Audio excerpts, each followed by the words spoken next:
আমি বলেছিলাম নানা জানা অজানা তথ্য আপনাদের সামনে তুলে ধরা হচ্ছে এবং রিপাবলিক বাংলা 3 সিনিয়র এডিটর স্বর্ণালী মৌক এবং অনির্বাণ সেই তথ্য আপনাদের সামনে তুলে ধরছে। আর এবার একটু দেখাই এই অযোধ্যা নগরীতে মাতৃ আরাধনা। রামভূমে জায়গা পেয়েছেন দেবী দুর্গাও। হনুমানগড়ির কাছেই পূজিত মা দুর্গা, মাতৃরূপে স্থান পেয়েছেন মা শেরাওয়ালিও। রামের অযোধ্যায় মাতৃ আরাধনার সেই ছবি তুলে ধরেছে ময়ূক রঞ্জন ঘোষ, আমাদের অপর সিনিয়র এডিটর। দেখুন, আমি এই মুহূর্তে দাঁড়িয়ে রয়েছি রাম জন্মভূমি চত্বরে, অর্থাৎ যেখানে রাম মন্দির তৈরি হচ্ছে। আমার বাঁদিকে রাম মন্দির তৈরি হচ্ছে এবং ডান দিকে হনুমানগড়ি, এবং ঠিক মাঝখানে এই মুহূর্তে রাম, সীতা, লক্ষ্মণ, রামলালা সবাই এই মুহূর্তে রয়েছেন।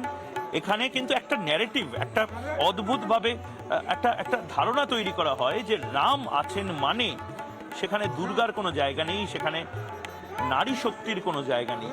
অনেকে এটা একটা ধারণা তৈরি করে দেন যে আমাদের বাঙালিদের নাকি দুর্গা আর ওদের নাকি রাম। যেরকম যেটা অদ্ভুত সুন্দর লাগলো আমার, রামও যেভাবে রয়েছেন ঠিক সেভাবেই মাতাও রয়েছেন। মা দুর্গা, মা বৈষ্ণোদেবী, মা জগদম্বিকা বা মা জগদ্ধাত্রী, শেরাওয়ালি যে নামেই পূজিত হন না কেন, একেবারে পাশে রাম সীতার একেবারে পাশে মায়ের যে মূর্তি, সেই মূর্তির অবস্থান এখানে রয়েছে।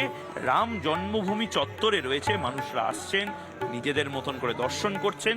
এবং এটাই বোধহয় বহুত্ববাদ বলে, যেখানে মানুষ শুধুমাত্র এই ধরনের ছোট সংকীর্ণ রাজনীতিকে উপেক্ষা করে আসছেন, শুধু না দর্শন করছেন সমানভাবে মা দুর্গা, মা জগদম্বিকা, মা বৈষ্ণোদেবীকে যেভাবে দর্শন করছেন, ঠিক রাম সীতাকেও দর্শন করছেন।